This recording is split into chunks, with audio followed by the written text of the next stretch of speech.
Friends, ಇವತ್ತು garden ಎಲ್ಲ ಸ್ವಲ್ಪ ಕ್ಲೀನಿಂಗ್ ಎಲ್ಲ ಮಾಡ್ತಾ ಇದ್ದೀನಿ. ಮಳೆ ಬರ್ತದಲ್ಲ, ಸೊ ಸ್ವಲ್ಪ ಕಟ್ಟಿಂಗ್ ಎಲ್ಲ ಮಾಡೋದಿದೆ ಬಾಕಿ. ಈ ಗಿಡ ನೋಡಿ ತುಂಬ ಪೊದೆ ಹಾಗೆ ಬೆಳೆದು ಬಿಟ್ಟಿದೆ. ಇದನ್ನು ಸ್ವಲ್ಪ ಕಟ್ಟಿಂಗ್ ಮಾಡಬೇಕು. ಈಗ ನೋಡಿ ಕಟ್ಟೆಯ ಮೇಲೆ ಚೆನ್ನಾಗಿ ಬಂದಿದೆ, ತುಂಬ ಚೆಂದ ಕಾಣ್ತದೆ ಕೂಡ. ಇದಕ್ಕೆ ಯಾವುದೇ ಫರ್ಟಿಲೈಸರ್ ಎಲ್ಲ ಅಗತ್ಯವೇ ಇಲ್ಲ.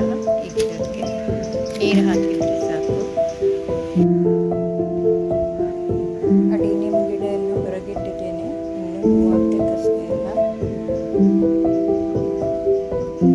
ಈ ಗ್ರಾಸ್ ಎಲ್ಲ ಬಾರ್ಡರ್ ಗ್ರಾಸ್ ಈ ಸಲ ಹಾಕಿದ್ದು ನಾನು. ಮಧ್ಯೆ ಎಲ್ಲ ಕಸ ತೆಗೆದಿದ್ದೆಲ್ಲ ಹಾಕಿದ್ದೆ. ಎಣ್ಣೆಯಲ್ಲಿ ಕೂಡ ನೀವು ಬಾರ್ಡರ್ ಗ್ರಾಸ್ ಹಾಕ್ಕೊಳ್ಬೋದು. ಬೇಸಿಗೆಗೂ ಏನಾಗೋದಿಲ್ಲ, ಹಾಗೆ ಮಳೆಗಾಲಕ್ಕೂ ಏನಾಗೋದಿಲ್ಲ, ಎಷ್ಟು ನೀರು ಬಿದ್ದರೆ ಕೂಡ. ಇಲ್ಲಿ ನೋಡಿ ಗುಲಾಬಿಗಳು ಕೀಟಗಳು ತಿಂದು ತಿಂದು ಅರಳಿದೆ. ಸ್ವಲ್ಪ ಜಾಸ್ತಿನೇ ಕೀಟದ ಬಾಧೆ ಇತ್ತು ಅನಿಸ್ತದೆ ಈ ಸಲ. ಬಿಸಿಲು ಕೂಡ ಜೋರಾದ ಕಾರಣ ಅದು ಸರಿಯಾಗಿ ಅರಳಲಿಲ್ಲ, ಒಣಗಿದ ಹಾಗೆ ಆಗಿದೆ. ಮಲ್ಲಿಗೆ ಮಾತ್ರ ತುಂಬ ಮೊಗ್ಗು ಬಿಟ್ಟಿದೆ. ಸುಡು ಬೇಸಿಗೆ ಆದ ಕಾರಣ ಸ್ವಲ್ಪ ಹೂವು ಎಲ್ಲ ಕಡಿಮೆ ಬಿಡ್ತದೆ ಈಗ. ಮತ್ತು ಈ ಜೇಡ್ ಪ್ಲಾಂಟ್ ಎಲ್ಲ ಇಲ್ಲಿ ನೆಟ್ಟಿದ್ದೇನೆ, ಈ ಕಡೆ ಇಟ್ಟಿದ್ದೇನೆ. ಸ್ವಲ್ಪ ಬಿಸಿಲು ಜಾಸ್ತಿ ಇದೆ ಅಂತ ಕೂಡ ಇಟ್ಟಿದ್ದೇನೆ ತೆಗೆದು. ಸಕ್ಯುಲೆನ್ಸ್ ಎಲ್ಲ ಈ ಕಡೆ ಇಟ್ಟಿದ್ದೇನೆ.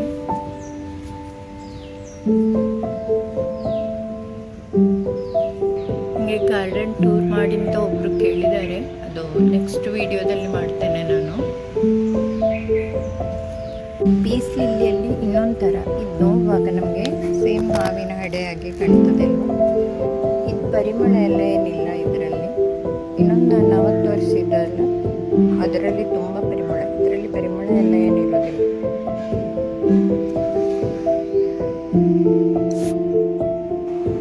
ಫ್ರೆಂಡ್ಸ್, ಇಲ್ಲಿ ತೊಂಡೆಕಾಯಿ ಬಳ್ಳಿ ಇದೆ. ನಾವು ತೊಂಡೆಕಾಯಿ ತೆಗೆಯೋಣ ಇವತ್ತು. ಇದರಿಂದ ಹೊಸ ರೆಸಿಪಿ ಕೂಡ ಮಾಡೋಣ ನಾವು.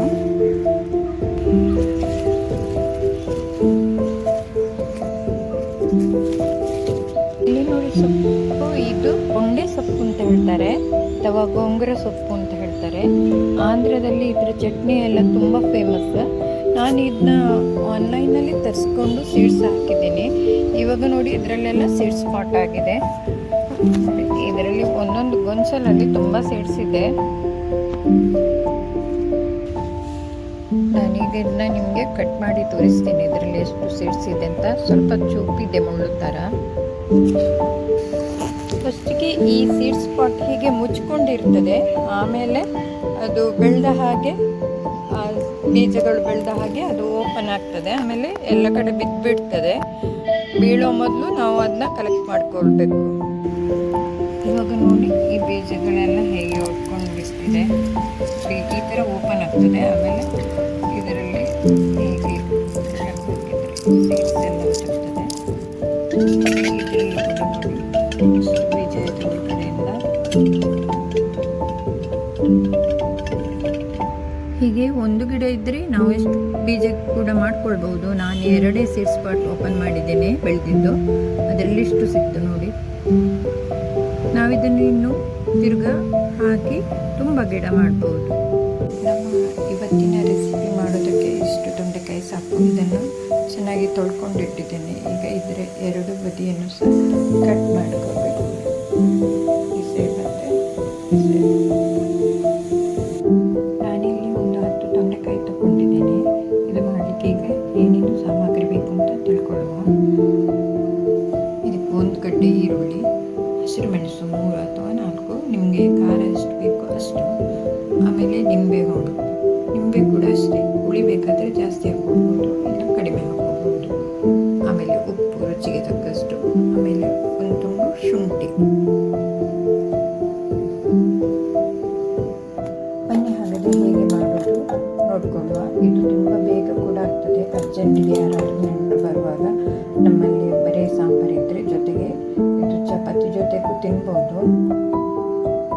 ತುಂಬ ರುಚಿಯಾಗಿರ್ತದೆ. ಈಗ ಇದರ 2 ಸೈಡ್ ಕೂಡ ಕಟ್ ಮಾಡಿ ಇಟ್ಕೊಂಡಿದ್ದೇನೆ.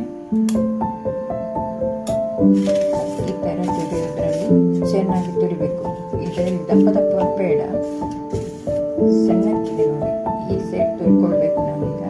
ಇದನ್ನೆಲ್ಲ ತುರ್ಕೊಳ್ಳುವ ಮೊದಲು.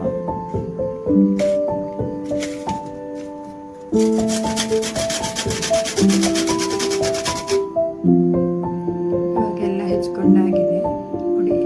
ಈ ಥರ ತುರ್ಕೊಳ್ಬೇಕು. ಇದರಲ್ಲಿ ಅಂದರೆ ಹಣ್ಣಾದ ತೊಂಡೆಕಾಯಿ ಕೂಡ ಇರಬಾರ್ದು, ಒಂದು ಕೂಡ.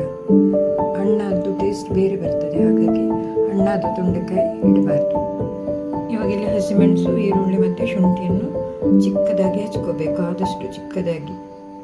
ಈಗ ಎಲ್ಲ ಹೆಚ್ಕೊಂಡಾಗಿದೆ. ಇದನ್ನು ಒಂದು ಪಾತ್ರೆಗೆ ಹಾಕೊಳ್ಳೋಣ. ಈಗ ಇದನ್ನು ಚೆನ್ನಾಗಿ ಮಿಕ್ಸ್ ಮಾಡಿಕೊಳ್ಬೇಕು.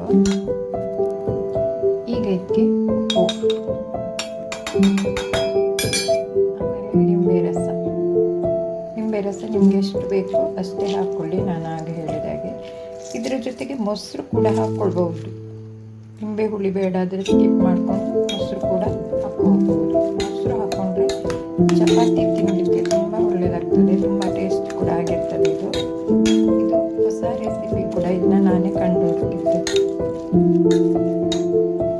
ಸೊ ತೊಂಡೆಕಾಯಿ ಪಚ್ಚಡಿ ಈಗ ರೆಡಿಯಾಗಿದೆ.